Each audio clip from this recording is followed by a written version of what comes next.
Nalunod ako sa gulo ng puso ko, ang kwento ng isang ina na naligaw sa sariling tahanan. Hello, ako si Marikit, 43 taong gulang, isang ina mula sa maliit na bayan ng San Pablo, Laguna.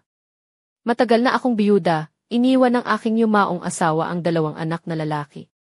Lumaki sila sa piling ko, ngunit ang isa sa kanila ay lumipad na palayo, nagtrabaho sa Maynila at doon nagtatag ng sarili niyang buhay.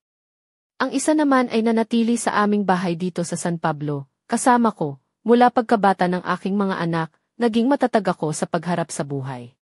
Nagtrabaho ako bilang guro sa isang pampublikong paaralan at pinagsikapan kong maitaguyod ang aming pamilya ng mag-isa noong nawala ang aking asawa. Ang buhay ay hindi madali, lalo na sa isang ina na may 2 anak na lalaki at walang kasama. Ngunit, sa kabila ng lahat, minahal ko ang aking mga anak ng buong puso. Lagi kong iniisip kung paano ko sila mapapaligaya at mapapalapit sa akin. Makalipas ang ilang taon, ang panganay kong anak ay nagpasya ng magpakasal at manirahan sa Maynila. Madalang na siyang bumisita, kaya't sa akin na lamang napunta ang responsibilidad sa bunso. Sila ang naging mundo ko. Habang lumalaki ang bunsong anak, unti-unti kong naramdaman ang pangangailangan na muling magmahal, na magkaroon ng katuwang sa buhay. Hindi madali para sa isang biyuda, lalo na kung ang mga anak ay nagsisimula ng mag-isa sa kanilang mga buhay. Isang gabi, habang kami ng aking bunsong anak ay nag-uusap sa aming maliit na sala, naisip kong itanong sa kanya ang tungkol sa aking planong magpakasal muli. Gusto kong malaman kung ano ang kanyang saloobin. Natatakot ako na baka hindi niya tanggapin ito, ngunit sa aking pagkabigla, sinabi niya na karapatan ko ito. Sinabi niya na hindi niya pipigilan ang aking kaligayahan. Napawi ang aking takot at doon nagsimula ang bagong kabanata ng aking buhay. Ngunit, tulad ng lahat ng kwento, hindi lahat ay naging madali pagkatapos ng aking muling pag-aasawa. Patuloy ang mga pagsubok at unti-unting nag-iba ang takbo ng mga araw namin ng aking anak. Ngunit iyon ay kwento na sa susunod na bahagi. Mahalaga ang araw na iyon nang formal kong ipakilala sa aking bunsong anak si Mang Lito, ang lalaking pinakasalan ko. Isa siyang biyudo rin, matagal ng kapitbahay namin dito sa San Pablo. Hindi kami lumipat sa bahay niya, nanatili siya sa akin sa munting tahanan na pinagpupuyatan namin. Nagkasundo kami na unti-unting masanay ang aking anak sa presensya ni Mang Lito, dadalawin siya nito ng 2 o 3 beses sa isang linggo lang. Hindi ko maikaila na mailungkot na pumailan lang sa puso ko ng unang araw na dinala ko si Mang Lito sa bahay namin. Naramdaman kong tila nawalan ng kaunting bahagi ng aking anak sa akin, na parang may bagong taong sumingit sa aming eksklusibong mundo. Ngunit pinili kong magtiwala sa anak ko, na alam kong may respeto siya sa akin at sa aking desisyon. Sa umpisa, maayos naman ang lahat. Normal ang samahan namin ni Mang Lito at ng anak ko. Parang walang problema, at tila tanggap niya ang bagong katauhan ng amang pumalit sa yumaong asawa ko. Ginagawa ko ang lahat upang maging magaan ang samahan namin sa bahay, kaya't palagi akong maingat sa mga kilos, sa mga sinasabi, lalo na sa mga damit na suot ko. Gusto kong maging presentable pero hindi din sobra, para hindi magkaroon ng hindi pagkakaunawaan. Ngunit pagkatapos ng ilang buwan, unti-unting nagbago ang lahat. Magsisimula iyon sa mga simpleng pagtatalo na walang dahilan. Minsan, kapag hindi ko inaasahan, sasabihin ng anak ko ang mga bagay na nakakabigla. Halimbawa, tinatanong niya ako kung bakit ako nagsusuot ng ganitong klase ng damit o kung bakit ako nakangiti habang kasama si Mang Lito. Parang hindi siya natuwa sa presensya ng aking asawa, kahit na klaro naman na wala siyang masama na intensyon. Hindi ko maintindihan ang biglaang pagbabago sa ugali ng anak ko. Parang may hindi niya masabi o tinatago. Minsan, napapaisip ako kung ito ba ay selos o kaya ay takot na mawala ako sa kanya, tulad ng nangyari sa panganay. Lagi kong sinisikap na maging bukas sa kanya, kaibigan at ina sa parehong panahon, kaya ang ganitong pagbabago ay talagang nakakabahala. Nagsimula rin siyang mag-demand ng mga bagay na dati ay hindi niya sinasabi. Halimbawa, pilit niyang pinipilit na maghiwalay ako kay Mang Lito, na hindi ko maintindihan dahil noong una ay siya pa ang sumuporta sa akin. Parang may lihim siyang galit na unti-unting sumisilip sa kanyang mata, at hindi ko alam kung paano ko haharapin ang ganitong sitwasyon. Sa kabila ng lahat, pinipilit kong maging mahinahon. Sinusubukan kong intindihin kung ano ang nararamdaman niya, ngunit minsan, parang nawawalan na ako ng lakas upang ipaliwanag sa kanya ang mga nangyayari. Hindi ko alam kung ito ba ay isang pagsubok lamang, o may mas malalim na dahilan sa likod ng kanyang pagbabago. Hindi ko inasahan na ang muling pag-ibig ko ay magiging simula ng isang madilim na yugto sa aming pamilya. Sa kabila ng pagiging malapit namin ni anak, tila unti-unti na akong nabubulag ng mga pangyayari na hindi ko kontrolado, ngunit ito ay simula pa lamang ng mga pangyayaring magpapabago sa aming buhay. Sa susunod na bahagi, malalaman natin kung ano ang tunay na dahilan ng pagbabago ng anak ko at kung paano kami haharap sa unos na ito. Sa paglipas ng mga buwan, lalo pang lumalalim ang tensyon sa pagitan ng anak ko at ni Mang Lito. Hindi na lang mga simpleng pagtatalo ang nangyayari, naging araw-araw na ito at halos lahat ng bagay ay nagdudulot ng sigalot. Napansin ko na unti-unti nang nagiging malamig ang tingin ng anak ko sa akin, na parang may tinatago siyang lihim na hindi niya kayang sabihin. Isang gabi, habang naghahapunan kami, bigla niyang sinabi na hindi niya na kayang tiisin ang sitwasyon sa bahay. Sinabi niya na parang nawawala na siya sa akin, na tila pinipilit kong palitan siya ng ibang lalaki. Gustong-gusto kong maunawaan siya, kaya tinanong ko ng mahinahon kung ano ba talaga ang nagpapahirap sa kanya, pero ang sagot niya ay hindi ko inasahan. Sinabi niyang hindi siya nagtitiwala kay Mang Lito, at iniisip niya na baka may masama itong balak sa amin. Napanganga ako sa sinabi niya dahil walang dahilan para isipin iyon. Si Mang Lito ay matagal na naming kapitbahay, kilala namin siya, at kahit siya ay naulila na rin dati.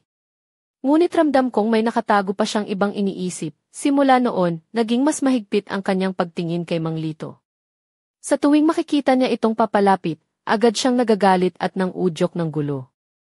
Hindi ko maintindihan kung bakit nagiging ganito siya, lalo na't dati ay siya pa ang sumuporta sa akin na magpakasal muli.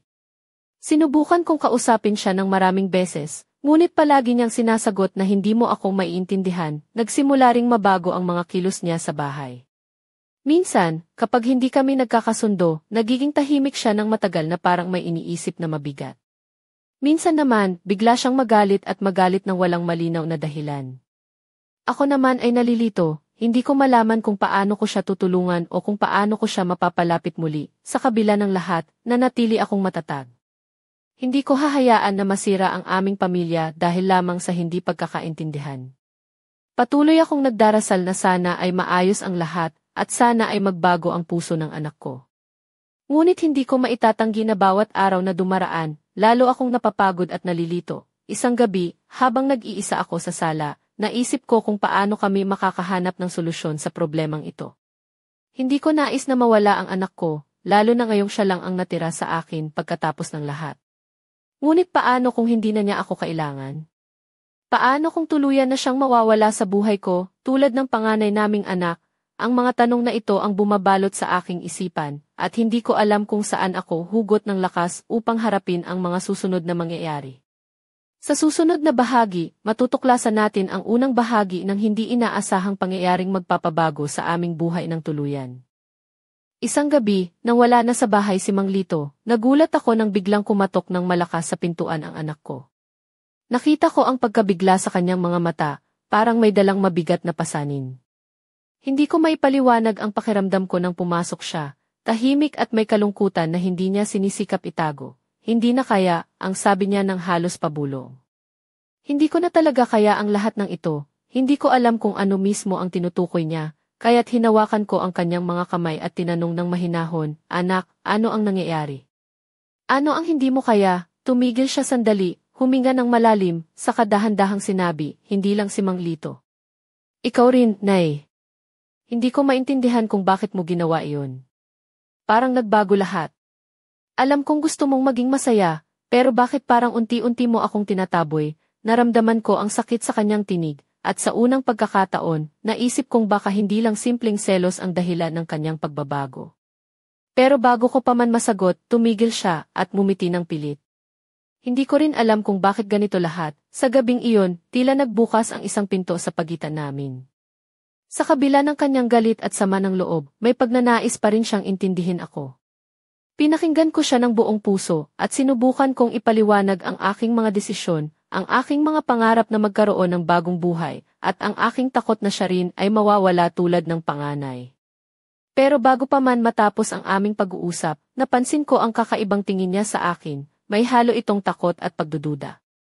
Nabigla ako nang ibulong niya, "Mayroon akong sasabihin sa'yo, Nay." Isang bagay na matagal ko nang tinatago, nanahimik ako, nakaabang sa bawat salita na lalabas sa kanyang bibig. Hindi ko alam kung handa na ba ako sa anumang maririnig ko, ngunit alam kong kailangan naming magharap ng katotohanan, ngunit hindi iyon ang pagtatapos ng gabi. Habang nag-uusap kami, may naramdaman akong kakaibang presensya sa labas ng bahay. Parang may isang tao na nakamasid sa amin mula sa dilim. Bigla akong napailing, at nang tingnan ko ang bintana, may anino akong nakita na mabilis na nawala. Hindi ko alam kung sino iyon, ngunit ang takot na kumalat sa puso ko ay hindi ko maitago. Sa gabing iyon, hindi lamang ang aming relasyon ang nilamon ng lihim, maging ang aming paligid ay tila may tinatagong misteryo. Sa susunod na bahagi, malalaman natin ang unang bahagi ng lihim na ibabahagi ng anak ko. Isang bagay na magpapabago ng lahat at magdadala sa amin sa isang gulo na hindi inaasahan. Ano kaya ang lihim na ito? At sino ba ang taong nagmamasid sa amin sa dilim? Hindi ko mapigilang manginig nang marinig ang mga salitang iyon mula sa anak ko. Mayroon akong sasabihin sa'yo, Nay. Isang bagay na matagal ko nang tinatago. Ang mga salita niya ay tila isang malalim na hukay na nagbubukas sa pagitan namin, isang hukay na puno ng misteryo at pangamba. Huminga ako ng malalim at tinanong ko siya, Anak, anong ibig mong sabihin? Ano itong lihim na hindi mo sinasabi sa akin? Tumango siya, at sa mahinang boses, unti-unting inilabas ang kanyang tinatago. Hindi ko alam kung paano sasabihin ito sa'yo, pero matagal na akong nahihirapan sa isang bagay dito sa bahay. Hindi lang si Mang Lito ang problema. May iba pa, nakita ko ang kanyang mga mata na puno ng takot at pag-aalala. Sino iyon? Ano ang nangyayari? Tanong ko habang hinahawakan ang kanyang mga kamay upang palakasin siya. Bumaba ang tingin niya sa sahig, at sa isang malakas na hininga, sinabi niya, may mga gabi na may mga kakaibang tao na nagmamasid sa atin. Hindi sila mga kilala natin. Minsan, naririnig ko ang mga bulong sa labas, at may mga anino na naglalakad sa paligid ng bahay. Natatakot akong baka may masamang mangyari, napakabigat ng mga salita niya. Hindi ko inakalang ganito na pala kalala ang sitwasyon. Akala ko ay kami lamang ang may mga problema sa loob ng bahay, ngunit tila may mga puwersang mas malakas na dumadamay sa amin. Anak, kailangan nating maging maingat, wika ko. Hindi kita pababayaan. Haharapin natin ito ng magkasama, ngunit bago pa man kami makapagplano, bigla akong nakaramdam ng malamig na hangin na dumaan sa aking likuran at may narinig akong marahang yabag sa hagdan. Nagsimulang bumilis ang tibok ng puso ko. Sino iyon? Tanong ko nang bahagya akong nanginginig, ngunit tahimik lamang ang bahay.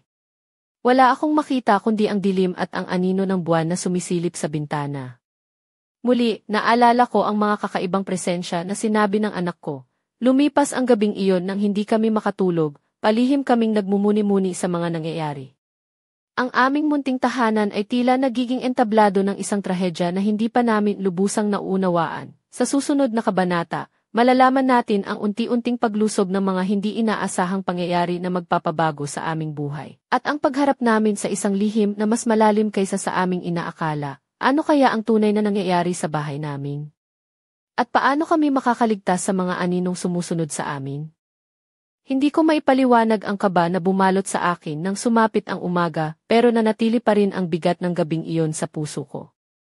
Hindi lang ito basta takot. Parang may isang lihim na matagal nang nakatago sa aming tahanan, isang lihim na unti-unti nang sumisilip sa bawat sulok ng aming buhay, habang nag-aalmusal kami ni anak sa kusina. Napansin ko ang pag-iingat sa bawat kilos niya. Parang bawat galaw ay may kahulugan at bawat tingin ay may dalang babala. Sinubukan kong maging mahinahon, kaya tinanong ko siya ng diretsyo, Anak, ano ba talaga ang nangyayari? Mayroon ba talagang ibang tao na nagmamasid dito sa bahay? Tumingin siya sa akin nang maihalong lungkot at takot. Nay, hindi lang ito mga anino o bulong. May mga pagkakataon na nararamdaman kong sinusubaybayan tayo, parang may mga matang palihim na sumusunod sa bawat hakbang natin. Hindi ko alam kung dapat ba akong maniwala agad o baka ito ay bunga ng matinding stress. Pero nakita ko ang katapatan sa kanyang mga mata. Hindi siya basta-bastang nagsisinungaling, napagpasyahan naming magbantay ng mas maigi. Naglagay kami ng mga simpleng ilaw sa paligid ng bahay at palaging nakalock ang mga pintuan at bintana. Subalit, kahit ganoon, hindi maalis ang pakiramdam na may mga matang nagmamasid sa amin. Isang gabi, habang nag-uusap kami ni Mang Lito sa sala, narinig namin ang malalambing ngunit malamig na halakhak mula sa labas. Nagkatinginan kami, hindi makapaniwala sa aming narinig. "Sino yan?" Tanong ko nang may pangamba. Hindi sumagot si Mang Lito, ngunit ramdam ko ang tensyon sa kanyang katawan. "Mag-ingat tayo," ang sabi niya ng mahina. Simula noon, naging mas mahigpit ang aming pagbabantay. Ngunit sa kabila ng aming mga hakbang, unti-unti nang lumalalim ang misteryo. Nagiging mas matindi ang mga kakaibang pangyayari, mga anino na hindi maipaliwanag, mga tunog na walang pinanggalingan, at mga matang nagmamasid sa dilim. Hindi ko maiwasang magtanong sa sarili kung ang lahat ba ng ito ay dahil lamang sa stress ng anak ko, o kung may mas malalim na dahilan na kailangang tuklasin. Ang buhay ko ay naging isang pelikula ng takot at pag-aalinlangan. Sa susunod na bahagi, lalalim pa ang aming paglalakbay sa kadiliman ng mga pangyayari. Matutuklasan namin ang unang bahagi ng matinding katotohanan na magpapabago sa aming pananaw sa buhay. Ano kaya ang sikreto ng mga anino? At hanggang kailan kami makakatagal sa gitna ng gulo? Ang bawat araw na lumilipas ay tila isang mabigat na pasanin na hindi ko na kayang itago. Ang mga kakaibang pangyayari sa bahay ay nagiging mas madalas at mas malakas. Sa bawat gabi, naririnig ko na ang mga yabag sa hagdan, ang mga bulong sa dilim, at ang mga aninong dumadaan sa aming mga bintana. Hindi lamang ako ang natatakot, ramdam ko rin ang takot sa puso ng anak ko, ngunit hindi niya ito ipinapakita sa akin. Isang gabi, habang nagbabasa ako ng dasal sa aming kwarto, bigla akong nakarinig ng malakas na kalampag mula sa sala. Tumayo ako agad, hinanap ang anak ko, ngunit wala siya doon. Ang ilaw sa sala ay palito na lang ang natitirang nasusunog, at sa tabi nito, may mga bakas ng paa na tila nagmamadali. Habang sinusundan ko ang mga bakas, napansin kong ang pinto ng likod ay bahagyang nakabukas. Napailing ako at agad kong isinara ito ng mahigpit. Nang bumalik ako sa kwarto, nakita ko ang anak ko na nakaupo sa kama, nanginginig at umiiyak ng hindi mapigil. "Anak, anong nangyari?" Tanong ko nang may pag-aalala, hinanap ako ng mga anino, Nay. Sinubukan kong harapin sila, pero mas lalo lang akong natakot. Ang sagot niya nang mailuha sa mata, nakita ko ang pagkasira ng kanyang loob at naisip ko na kailangan niya ng tulong. Hindi lamang mula sa akin, kundi mula sa isang mas malawak na suporta. Nang sumunod na araw, nagpa siya akong kausapin si Mang Lito tungkol sa nangyayari. Siya ang aking katuwang at kailangan naming magkaisa upang harapin ang mga pagsubok na ito. Pero sa pag-uusap namin, napansin kong may tinatago rin siya. May mga sandaling tila nag-aalangan siyang magsalita, at may mga tanong ako na hindi niya sinasagot ng buo. Hindi ko maintindihan ang kanyang mga kilos, ngunit alam ko na hindi kami pwedeng mag-isa sa laban na ito. Kailangan naming magtulungan, lalo na para sa anak ko na unti-unting nawawala sa akin dahil sa takot at pangamba. Habang lumalalim ang gabi, napagtanto ko na ang mga anino sa aming bahay ay hindi lamang mga larawan ng dilim, kundi mga simbolo ng mga lihim na kailangang tuklasin. Ngunit ano nga ba ang mga lihim na ito? At paano namin haharapin ang mga ito ng magkasama? Sa susunod na bahagi, masusubukan ang aming tapang at pagmamahal sa isa't isa. Isang pangyayari ang magpapabago sa lahat ng aming pagkakaintindihan at maglalantad ng isang matinding katotohanan na hindi namin inasahan. Ano kaya ang magiging kapalaran namin sa gitna ng kadiliman? At sino ba talaga ang nasa likod ng mga aninong sumusubaybay sa amin? Hindi ko malilimutan ang gabing iyon, ang gabi na nagbukas ng lahat ng pinto ng katotohanan na matagal nang itinago sa aming pamilya. Habang nag-uusap kami ni Mang Lito sa sala, napansin ko ang kakaibang ekspresyon sa kanyang mga mata, parang may mabigat na dinadala na hindi niya kayang sabihin. "Marikit," ang bulong niya, "may kailangan akong sabihin sa iyo." Hindi lang ito tungkol sa mga anino o mga bulong na naririnig natin. May isang bagay sa nakaraan na bumabalik, isang lihim na matagal nang tinatago. Natahimik ako, ramdam ko ang bigat ng kanyang mga salita. "Ano iyon, Lito?" "Sabihin mo na sa akin," sagot ko nang may pag-aalalang pumipigil sa aking boses. Muling huminga si Mang Lito ng malalim, saka inilabas ang kwento na nagbago ng lahat. Noong buhay pa ang asawa ko, may mga nangyari siya na hindi ko maintindihan. May mga tao siyang nakasagupa na may masamang intensyon. Palagi siyang nagbabantay sa amin, lalo na sa mga gabi na parang may mga mata na sumusubaybay, napailing ako sa mga salitang iyon. Hindi ko inakalang may ganitong koneksyon si Mang Lito sa mga nangyayari ngayon. At ngayon, parang bumabalik na muli ang mga taong iyon. Ito ang dahilan kung bakit may mga anino sa paligid, at bakit hindi tayo mapakali. Hindi ko mapigilang manginig sa takot. Ang mga pangyayaring inaakala kong bunga lamang ng imahinasyon ay nagkaroon ng tunay na mukha. Hindi kami nag-iisa sa laban na ito, sa gitna ng dilim ng gabi, naramdaman ko ang pag-igting ng bawat sandali. Alam kong kailangan naming maghanda, hindi lamang para sa aming pamilya, kundi para sa mga taong mahal namin. Ngunit paano kami harap sa isang kaaway na hindi namin nakikita? At ano ang magiging kapalaran ng aming munting tahanan? Sa susunod na bahagi, sisilip tayo sa mga lihim ng nakaraan ni Mang Lito, at maririnig ang mga kwento ng katapangan at sakripisyo na magpapakita ng tunay na mukha ng panganib na aming kinahaharap. Ano kaya ang mga susunod na mangyayari? At handa kaya kami sa anumang hamon na dadalhin ng dilim? Hindi ko malilimutan ang gabing iyon nang tuluyan ng ilantad ni Mang Lito ang mga lihim na matagal na niyang tinatago.